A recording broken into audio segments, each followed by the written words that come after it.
엄마 열일했다. 한국 배우 최초로 아카데미상 여우조연상을 수상한 윤여정 배우의 수상 소감이죠. 윤여정은 영화 미나리에서 한국에서 미국으로 이주한 가족의 할머니 순자 역을 맡아 전 세계적인 찬사를 받았습니다. 그녀의 연기는 극중 가족 구성원들과의 복잡한 관계를 따뜻하고 유머러스하게 표현해내며 국제적인 인정을 받았습니다. 2021년에는 한국 배우 최초로 아카데미 여우조연상을 수상하며 한국 영화 역사상 중요한 이정표를 세웠죠. 미나리는 한국뿐 아니라 전 세계적인 관심과 극찬을 받았다고 하는데요. 외국인들 반응도 매우 뜨겁습니다. 그에 따라 미국과 캐나다에서 상영관을 점점 확대했다고 합니다. 줄거리는 1980년대 아메리칸 드림을 꿈꾸며 한국에서 미국 아칸소 주로 이주한 한 가족이 농장을 운영하면서 시작합니다. 제이콥은 아메리칸 드림을 실현하고자 노력하지만 경제적 어려움과 적응의 고통을 겪고 제이콥의 아내 모니카는 가족의 안정을 우려하며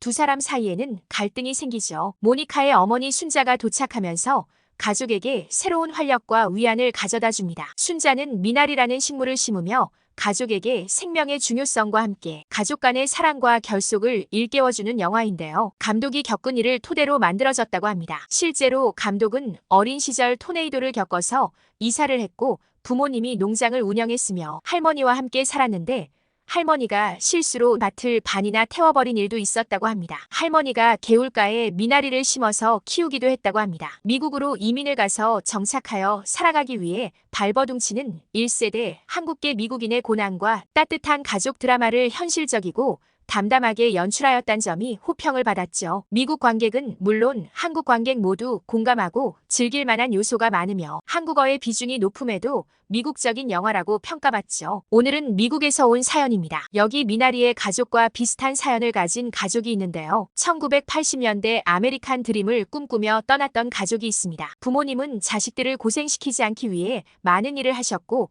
아들과 딸은 각각 의사와 변호사로 멋지게 크죠. 일만 하셨던 부모님이 은퇴를 하시고 쉬기를 바라는 자식들이지만 평생 일만 하셔서 오히려 무기력해지시고 인생의 허무함을 느끼셨다는데요. 미나리를 보고 온 후 부모님께서 펑펑 울며 위안받으셨다는 내용의 사연을 보내주셨는데요. 사연을 들어보러 가실까요? 저희 채널은 제보해주신 사연을 바탕으로 사연자를 대신하여 소개해드립니다. 일부 내용과 이름은 사연자의 개인정보 보호를 위해 각색한 점 양해 부탁드립니다. 구독과 좋아요는 영상 제작에 큰 힘이 됩니다.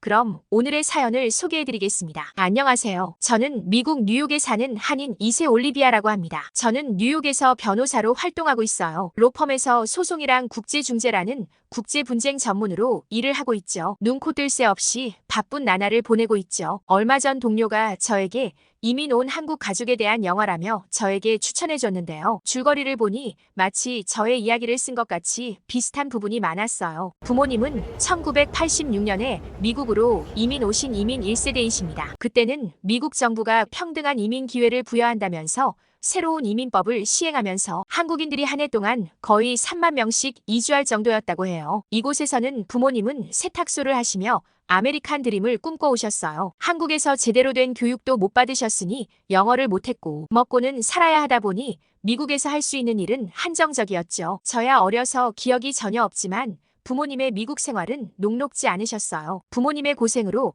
저희가 여기까지 올 수 있었다고 생각해요. 세탁소를 연중 무휴로 하신 지 40년이 지나니 부모님의 체력도 다하고 이제는 쉬셨으면 좋겠다는 자식들의 바람으로 얼마 전 결국 가게를 정리했어요. 부모님은 홀가분해하실 것 같았는데 막상 전부나 다름없던 가게를 폐업하니 한참을 힘들어하셨답니다. 특히 한국 문화가 치열한 경쟁과 실패에 대한 두려움 등 급성장하면서 나타나는 부작용들이 많잖아요. 엄마의 말씀에 의하면 한국인은 역사적으로 고통을 참는 것을 미덕으로 여겨와서 정신적으로 힘들 때 주위의 어려움을 솔직히 털어놓지 못하는 경우가 많다고 하셨어요. 특히 저희 아빠는 무뚝뚝하시고 힘들어도 표현을 안 하시죠. 아빠가 하루 종일 나가지도 않고 집밥만 찾으시다 보니 나머지 가족들은 괴로워졌어요. 갑자기 가족과 보내는 시간이 많아져서 그런지 매일 싸우게 되었습니다. 귀가 시간부터 사사건건 간섭하고 잔소리하니 너무 스트레스를 받았던 거예요. 아빠가 집안에 머무는 시간에 비례해서 갈등의 강도는 커져갔습니다. 한편으로는 아빠가 슬슬 걱정되기 시작했습니다. 아빠는 집에 계신 후 TV만 보십니다. 취미 활동이라도 좀 하시면 좋겠는데 종일 TV만 보고 잔소리 말고는 다른 대화는 거의 안 하세요. 아빠의 무기력한 모습을 보니 안쓰럽고 불쌍한 마음이 들었어요. 저는 말이라도 몇 마디 붙여보려고 해도 무뚝뚝한 딸이라 아빠와 제대로 대화해 본 적이 없어서 그런지 뭐라고 해야 할지 모르겠더라고요. 마침 저는 동료에게 추천받은 영화가 생각나며 같이 보러 가자 얘기를 해야겠다 했어요. 영화관도 부모님끼리는 가지 않으실 테니까요. 퇴근하고 집에 도착해 부모님께 이번 주말에 시간을 내달라고 했어요. 우리 가족의 얘기와 비슷한 영화가 있다며 같이 보러 가자고 했죠. 워낙 근검절약하는 분들이라 무슨 영화관까지 가서 영화를 보냐고 하셨지만 한편으로는 영화가 궁금하셨던 모양인지 싫다는 얘기는 안 하셨어요. 어쩌면 아빠가 가족의 관심을 기다렸을지도 모른다는 생각에 갑자기 눈물이 핑 돌았어요. 몇 년 전에 영화 기생충이 전 세계적 열풍이 불면서 당연히 미국에서도 데이트를 쳤었죠. 기생충이라는 영화는 한국에 계신 분들보다 저희 한인들에게 더 큰 의미를 가져다 주었죠. 이민 1세대인 부모님께는 잊고 지낸 한국의 문화를 떠올리게 하는 계기가 되었고 다음 세대인 저희에겐 본국인 한국이 주류에게 인정받는 자랑스러운 순간을 선사했거든요. 그렇게 저는 부모님과 생애 처음 영화관 데이트를 하러 나선 거죠. 극장은 한국 영화의 흥행으로 사람들이 발 디딜 틈 없이 북적거렸습니다. 도대체 어떤 영화길래 이러냐며 아빠는 짜증을 내셨어요.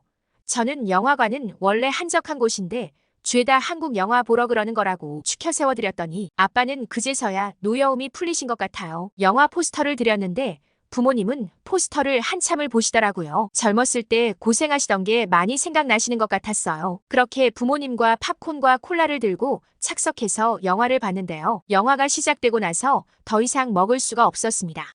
1980년대 미국으로 이민 간 한국계 미국인 가족이 시골에서 농장을 만드는 이야기를 다룬 영화인데요. 말 그대로 이민 가정이 미국에 정착하면서 발생했던 에피소드들이 나열되며 그 후반 점점 고조되는 갈등도 어떤 특별한 장치를 통해 풀어지는 것이 아니라 여느 현실 가족처럼 가족이니까 그냥 갈등을 묵묵히 덮고 감당하는 식으로 해결되는데요. 꼭 우리 가족의 이야기 같았어요. 엄마 아빠가 밤낮 없이 일하시고 늦은 밤 피곤하게 돌아오시는 모습이 생각났죠. 또한 감독의 실제 이야기를 바탕으로 제작되어서 그런지 교포 사회에서 쓰는 한국어인 미주한인어 및 한영혼 용체를 제대로 보여줬어요. 대사 중간중간에 한국어로 해도 될 부분이 영어로 되어 있다거나 한국어 영어 질문이 영어 한국어 대답으로 돌아오는 거죠. 2시간이 넘는 영화가 순식간에 지나갔고 보는 내내 울컥울컥했어요. 저도 그런데 부모님은 영화를 보시는 내내 목이 메고 눈물을 흘리셨어요. 저는 아빠가 우는 모습도 처음 보았고